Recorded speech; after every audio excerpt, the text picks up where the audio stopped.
seni haradan tapım. Adımlar yorulub yollarda susub, sözlerim qalıb içimdə deyə bilmirəm. Biraz ümid, biraz da qorxu, səni gözlədikcə keçir vaxtı. Qəlbimə toxunan hər xatirə yenə səni gətirir yanıma sakitcə. Səni gözlədim, dönmədin yenə.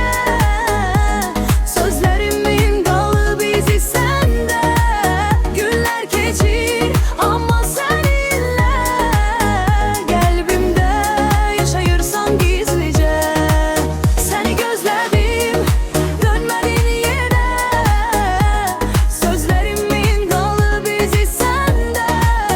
Günlər keçir, amma səninlə qəlbimdə yaşayırsan gizlicə.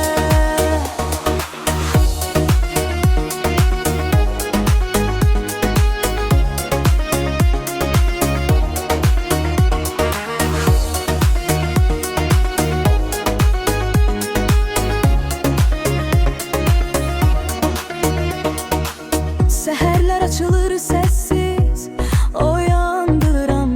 Sənli xəyallarla günə başlayıram.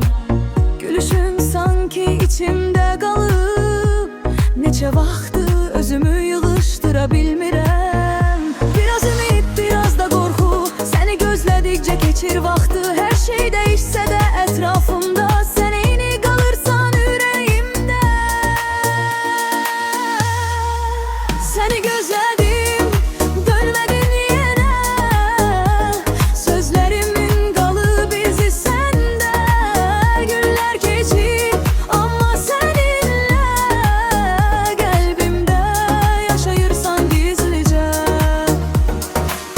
Bəlkə də geri dönməzsən bilirəm, amma içimdə hələ də sevirəm.